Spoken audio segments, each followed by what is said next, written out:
Ladies and gentlemen, boys and girls, children of all ages, welcome to the channel. It's your boy, World of Wrestling, here today to discuss about AEW Dynamite April 19th, 2023 review. Let's go ahead and get started with the show. We actually had Jungle Boy come out to the ring. He unfortunately was unable to speak at this point. Sammy Guevara came out. He didn't say much of anything, and Darby Allin interrupted the promo that Sammy was going to cut. So Darby says, perception is reality, and Sting and Darby view themselves as equals, whereas Sammy is a follower of Chris Jericho. Darby says that Jericho is holding Sammy back, and they'd love to talk it out with Sting and Darby. If they ever want to talk it out. Jungle Boy, Jack Perry, whatever you want to call yourself, Darby Allin saying to Jungle Boy is part of the California clique and had to work the least to get to AEW. When Jungle Boy was announced announced to have signed to AEW, Darby was still living in his car and he was jealous of him. However, nothing about Jungle Boy intimidated Darby. Jungle Boy wonders if the kids know what Darby is really like. Antisocial, unfriendly, rude to everyone who isn't cool enough for him, and Darby is only here because he didn't make it as a skateboarder. That was a funny one. So Jungle Boy respects Sammy Guevara the most because what you see is what you get. He calls him a scumbag piece of shit, and Darby puts his body, life, and future on the line, but he's still a scumbag piece of shit, is what he says, Jungle Boy. Sammy Guevara reminds us that Darby and himself were not on the last pay-per-view, but MJF and Jungle Boy were. Sammy can relate the most to Darby because they are two sides of the same coin and they will risk their lives to make it, and they did. Jungle Boy isn't going to win the AEW championship for himself, but for everyone that supported him since day one, is what Jungle Boy says. Out comes MJF. MJF announces that there will be a Pillars tournament, and the winner will face MJF for the AEW World Championship at Double or Nothing. The first round of the Pillars tournament will feature a bye, and the person getting the bye in round one is Darby Allin. Darby celebrates his bye quite awkwardly. That means it's Sammy Guevara versus Jungle Boy in the opening round, and that's what happens in the main event of tonight's show. He talks a lot of shit to the audience, as usual, MJF and so forth. So this was very, very interesting. I enjoyed the idea of them doing a tournament. I'm glad they did that instead of having the Fatal 4-Way. It at least gives us the ability to see each one of these performers get a shot at the World Championship along the way throughout this entire summer until we get into the fall. That's what I was predicting they were going to do, and thank goodness they stuck with my original idea or my original prediction instead of having all three men in a Fatal 4-Way match with MJF. So the very first opener match was Toni Storm and Ruby Soho against Dr. Britt Baker and Jamie Hayter. This was actually a very good matchup. A lot of fun, very entertaining. I believe they've done this match before, possibly, except they had Saraya and Toni Storm instead of Ruby Soho in there with Toni Storm. But yeah, Britt Baker ends up winning the match with a lockjaw, I believe, on Ruby Soho, and walks away with the victory to close out this very good opening matchup for the women's division, nonetheless. That was very interesting how they managed to pull that off and have a good match. In the back, we had Wardlow welcomes his new manager, which is Arn Anderson. Kind of odd. I mean, he did have Tully Blanchard as his manager when he first came in with MJF with the Pinnacle. So that was kind of interesting that they introduced Arn Anderson. I was actually thinking when he mentioned the Four Horsemen that we were going to see Ric Flair show up in the back. And if that would have happened, my goodness, I think the internet would have blown up in some capacity. I don't think it's, I might be over exaggerating, but I think they would have brought some more interest to AEW if it was Ric Flair, because Ric Flair is a well-known name. He's worked a lot of times in WWE as well as WCW. He's the top guy for the Four Horsemen. So, I mean, having Ric Flair there would have been a hell of a fucking moment for AEW to have him tied up with the Nature Boy, which I think would have been really fucking cool, actually. But nonetheless, I'm okay with it. I think Arn Anderson is kind of a odd manager to throw in there. I guess they're trying to help him out by having a manager along the way. I don't think a manager is a solution to his problem. I think it's a total repackage of his character, just a hitting a reset button. Hopefully by him winning the championship, which is what he does later on in the show, maybe they actually give some respect to the fucking TNT championship at this point and stop hot potatoing it among people in the company and actually have some lengthy title reign that means something instead of being a joke, because the only two people that have had anything meaningful as TNT champion has been Cody Rhodes and Darby Allin. Everyone else has been whatever, honestly. But anyway, let's continue here. So Arn Anderson says that Tully Blanchard taught Wardlow how to be the best checkers player in AEW, but it's time they start playing chess. The Elite are here in the ring cutting a promo. Omega has the mic. BCC were the four of the most respected wrestlers on the planet until a few weeks ago. Omega wishes he could have taken the screwdriver and plunged it into the face of Jon Moxley. Well, they do have a rivalry when the company first started, so it does make sense. Elite are here for one thing, a fight tonight. Bryan Danielson's on the microphone on the Tron, but the other members of the BCC attack them from behind. Brawl breaks out. Nick hits a corkscrew plancha to the outside, and Matt super kicks Claudio over the guardrails. Moxley and Omega pair off as Nick dives over the first row to get to Claudio, and Locomotion Northern Lights suplex to Yuta as Omega grabs a chair, but Moxley locks in the rear naked choke. Hockey fight between Omega and Moxley, which looked really terrible. I did not like the punches that Omega was delivering on Moxley. That was the one bad thing about this entire segment. But they took a book out of the old WWE page with trying to build some suspense and chaos through this big, humongous brawl, which I thought was pretty cool. Where the fuck is the House of Black? Who the hell knows? This is a perfect spot for trios tag team wrestling, and unfortunately, we're not getting anything about that. I mean, the only thing I can think of is we're going to go to a blood and guts match, hopefully built up for the pay-per-view of Double or Nothing, which I think possibly could be the main event. But then again, who knows? Anyway, moving on here. So where was I at?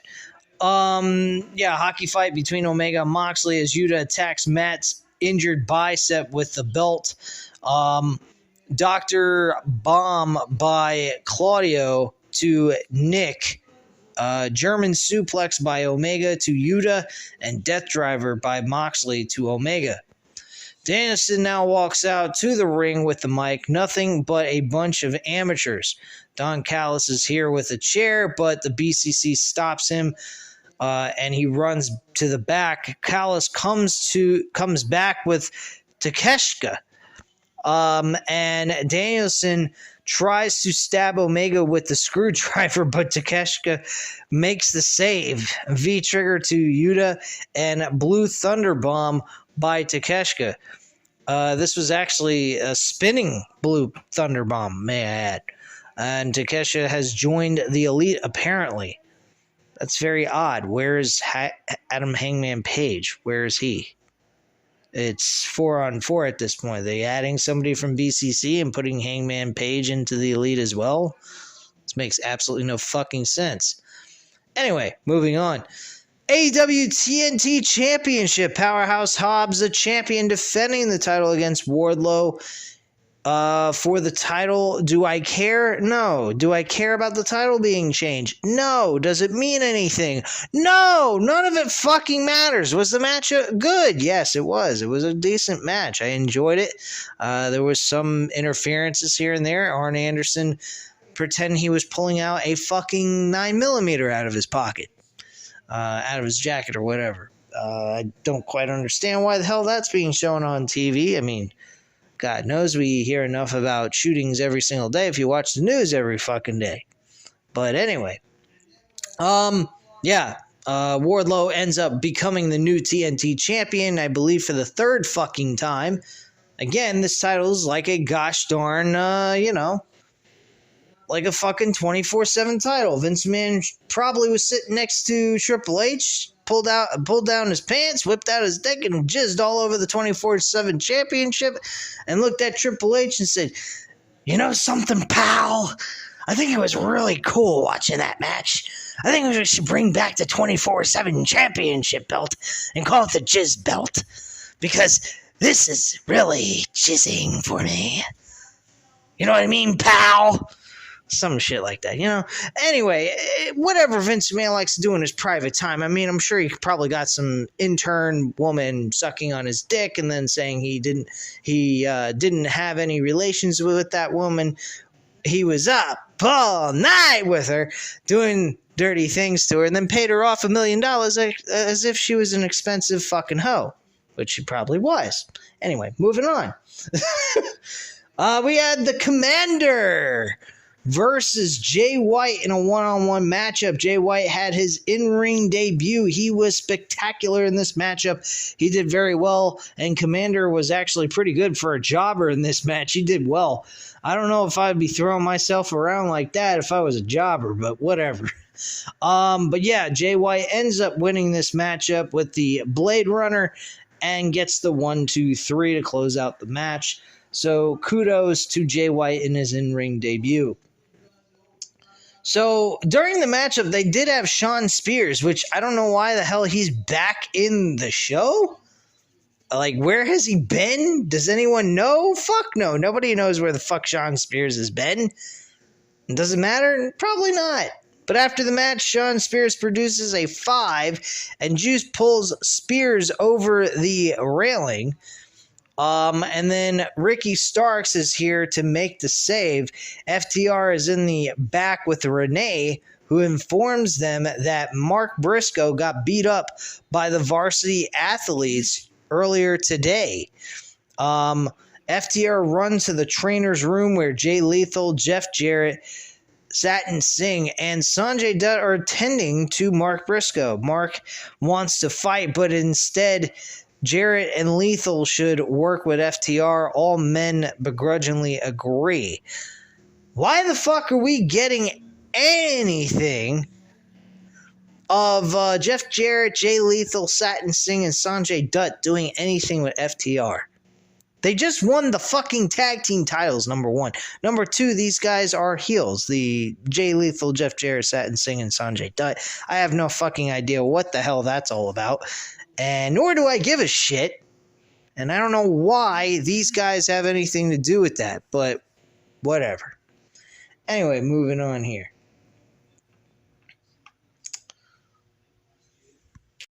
So next up, we actually had Adam Cole and Chris Jericho in the ring. This was actually a very spectacular, entertaining segment. I enjoyed this for what it was. We had Jericho and Adam Cole in the ring.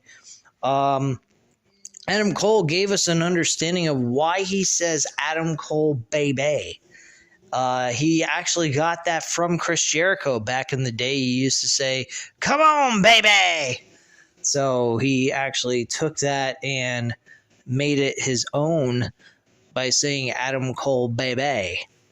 Very interesting how that came about. I never could understand where he got that from, but apparently Chris Jericho was an inspiration to him, which he mentions in this promo. He also then mentions, well, they actually shake hands, and then Chris Jericho looks at him and says, well, the thing is, I don't have any respect for you. I think you're an arrogant son of a bitch. So Adam Cole asks him, who is the real Chris Jericho then? Are you the Chris Jericho that's the demigod? Are you the greatest to ever do this in this business? Are you the Le Champion? Or are you just, or you, the real Chris Jericho, is that the person who's insecure, fickle, and a stupid idiot? Basically, taking a catchphrase from what Chris Jericho used to say about the audience in WWE when he played a heel. So I thought that was kind of cool. A little switcheroo, and kind of use it against him in his own catchphrase they used to say all the time towards the audience. So I thought that was a little catchy. So Jericho said, well, I built this ring, and you shouldn't meet your heroes because they will disappoint you, basically. That old saying, you don't want to meet your heroes and you don't want to get to know them. So he basically went ahead and said, Adam Cole said to him, oh, okay, you want to get all personal like that, all right, well, what are you going to do about it? And Chris Jericho shoves him, and then one thing led to another. They start getting a fighting match. Daniel Garcia comes down to the ring to assist Jericho with the beatdown. They end up going ahead and doing that, and then Britt Baker comes to the ring to make a save. I was really shocked by this. I thought that we were going to see a man strike a woman on national television, which is not very, it's frowned upon on general society nowadays. I mean, back in the day, they used to do shit like that, but they don't do that anymore. So he goes ahead and he's looking at her. Jericho's looking at her, and he's like, what the fuck are you doing? And then all of a sudden, we had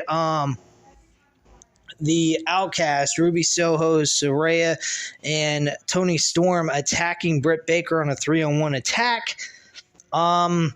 And Chris Jericho's doing the same thing with Daniel Garcia. They handcuffed him to the ropes, allowing him to watch his girlfriend get her brains kicked in by a 3-on-1 assault. He had a kendo stick. He was about ready to hit Adam Cole with it. And Adam Cole was requesting him to hit him with the fucking kendo stick. And Jericho kind of looked at his girlfriend, and believe it or not, it reminded me a lot of Randy Orton and Triple H with Stephanie McMahon, where they were leading into WrestleMania 25, and Triple H was handcuffed to the ropes, and he was looking at his wife and hoping that she would not get hurt, and he ends up RKOing him and then giving her a kiss on the lips, which really was fucking creepy. This kind of reminded me a little of that. Basically, Jericho looked over, and then he handed the kendo stick. I thought he was going to use the kendo stick on Britt Baker. I would have been like, whoa. That would have even put more heat on Chris Jericho as a heel if they would have done that route, but I think that would have also caused them to have issues with television and everything else. But at the end of the day, it is what it is. I thought it was very good for what it was. Basically, Saraya went ahead and used the kendo stick. She beat the living shit out of her. Adam Cole was begging them to stop. And he apologized to his girlfriend, Britt Baker, for her sustaining such a beating.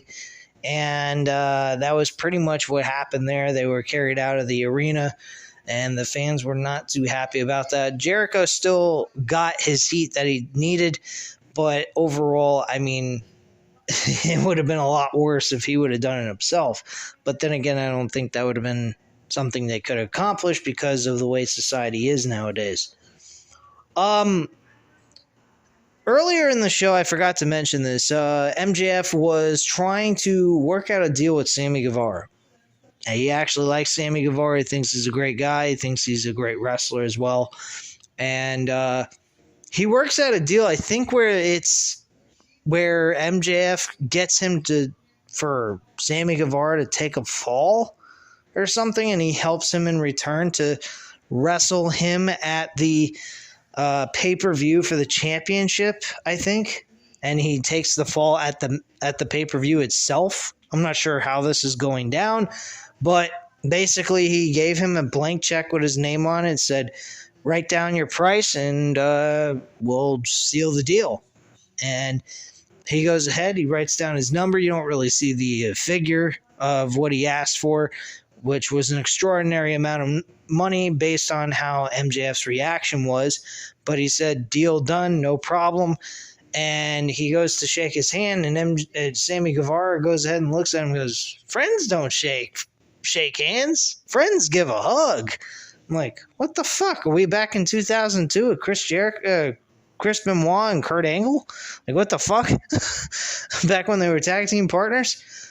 So they end up giving each other a hug. Very cringe, personally. I'm like, what the fuck is this? Last couple of weeks, we've been hearing Sammy Guevara hearing that MJF takes shortcuts. Now Sammy Guevara is doing the same thing here? I don't understand this. This is fucking ridiculous.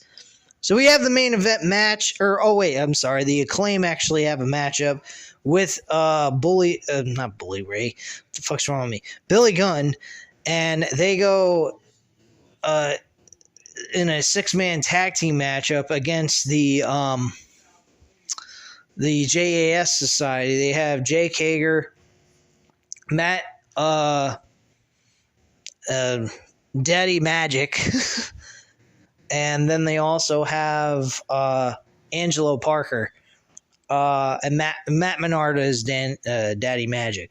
Matt Menard and Angelo Parker with Jake Hager in a 6-man tag team matchup. This match was to determine who would get. If the Acclaim lost, the Acclaim would actually have to join JAS without any questions.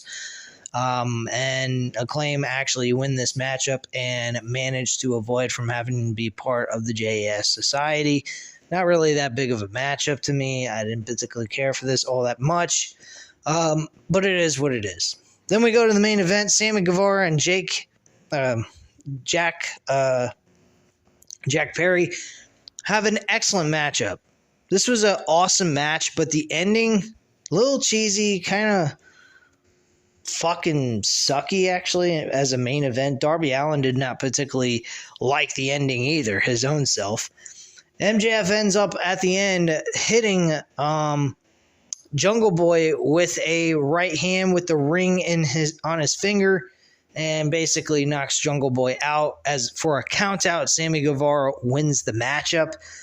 If you watch the match, it's well worth your time. It's just the ending absolutely fucking sucks. It's a complete dud. But even with the ending, I still enjoyed this matchup very much. I just did not like the ending of the match itself. Personally, I'm not quite understanding this. To me, this seems a little illogical. In my personal opinion, I understand what MJF is doing makes sense, but Sammy Guevara doing this makes absolutely no fucking sense at all. I don't know why he would be going about doing this kind of shit. But whatever. Anyway, guys, that's all I have to say here. It was a decent and very entertaining AEW Dynamite episode for April 19th, 2023. I enjoyed this episode very much so, except for the ending of that match. Otherwise, the rest of the show was fucking superb and very, very entertaining. But anyway, guys, that's all I have to say here. So go ahead, hit the like button if you like the video, hit the subscribe button if you're not already subscribed to the channel, and leave a comment down below. I'll definitely get back to you on that, and I thank you guys very much for watching, and have a great night, guys. Bye.